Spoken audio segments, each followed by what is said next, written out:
Welcome to Gregory. That's me, Talks WWE. Today, another Raw recap. Not a bad Raw, not exactly a strong Raw, but not weak. They have plenty of time to get better before the next pay per view. Let's start off with Strowman still being booked as an unstoppable monster, which is great. But imagine if he was the Fruit Roll Up champion. If he had the Fruit Roll Up championship on him right now, instead of just being a monster, it would be perfect. You could put person after person against him. He could devastate them, and he'd be there every week. Why did you let Lesnar retain? Still a big disappointment. The match versus Rollins was good.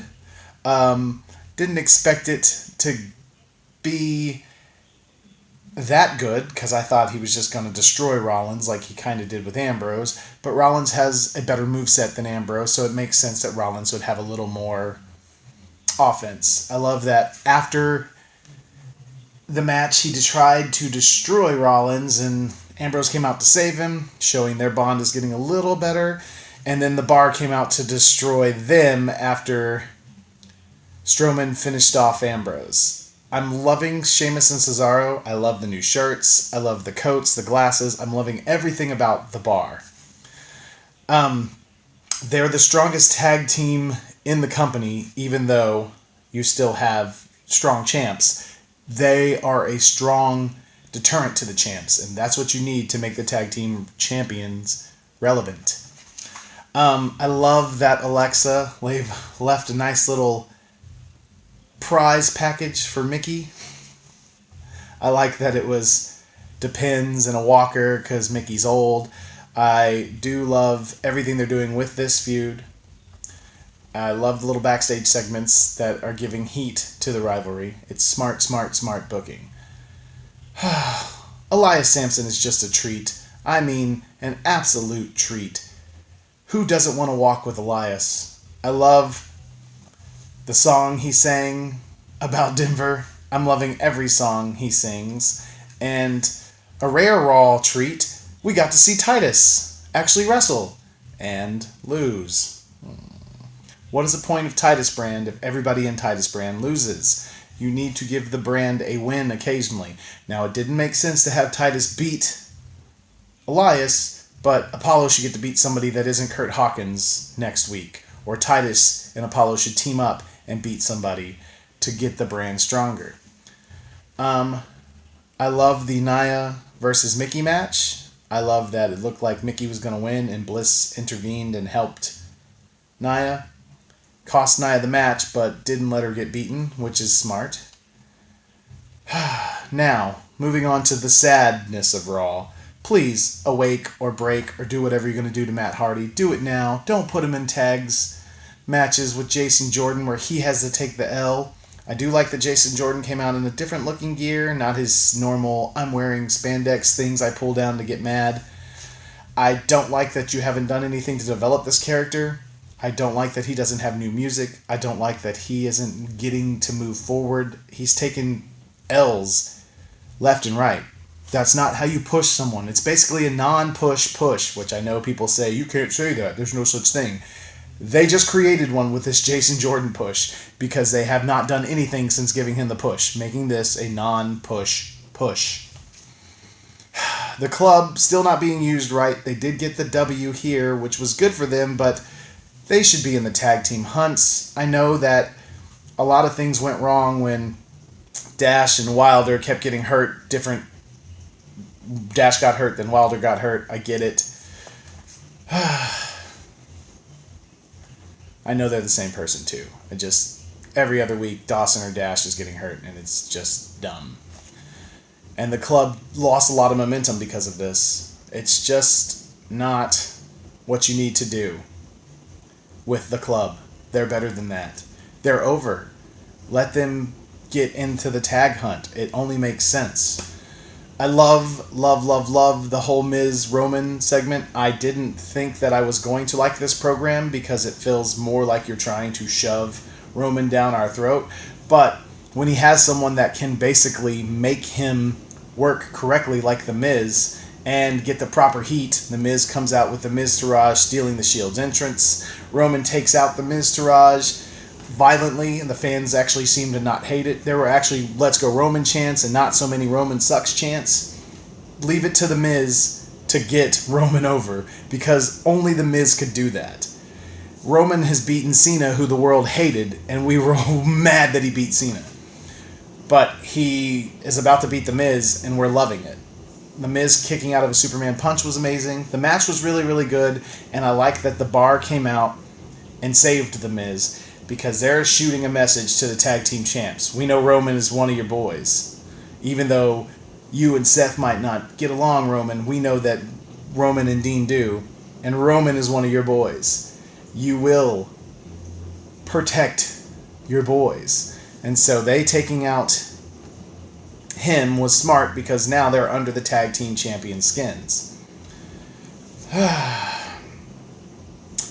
Big shout out to the WWE for letting the guys dressed as Hogan and Macho Man stay in the front row. I don't know if a lot of fans know this, but they discourage that because they think it takes away from the viewing. I like the fact that you don't forget your past. I know Hogan is no longer part of the WWE because of his scandal, but you can't act like he was never there. It's like when you take away a championship team's championship because some of their teams were cheaters. They still won the championship no matter how many times you take it away. Hogan is still one of the greatest wrestlers in the WWE no matter how many times you don't have him mentioned. He's still there. Balor versus Bray, I didn't like at first. I thought the feud should be done. After last week's episode, I really thought, why are we still doing this? But this was quite possibly Balor's best promo, saying, I beat you as the Demon, I beat you as the Man, I've beaten you, I think you're just afraid of me. Why don't you come down here?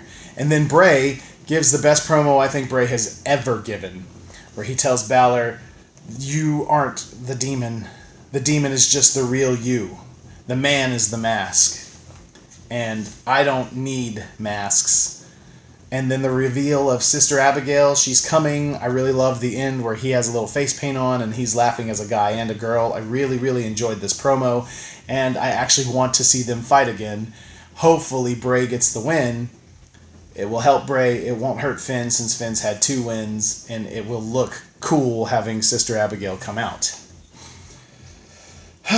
Another wasted women's segment. We're not going to talk about that until you actually give the women talent the proper program they deserve. You're basically cruiserweighting them and making them in meaningless tag matches, which doesn't help any of their stance. Now this gets to, again, possibly the best thing you could have done for the show. Heel Enzo is amazing. He comes out, he kind of riles up the crowd by saying, hey, I get that you guys don't like me, but guess what? I'm your champ and you don't gotta like me. Get out of here. I don't need you to be the champ. I'm still making my money because thousands of people are still buying my merchandise.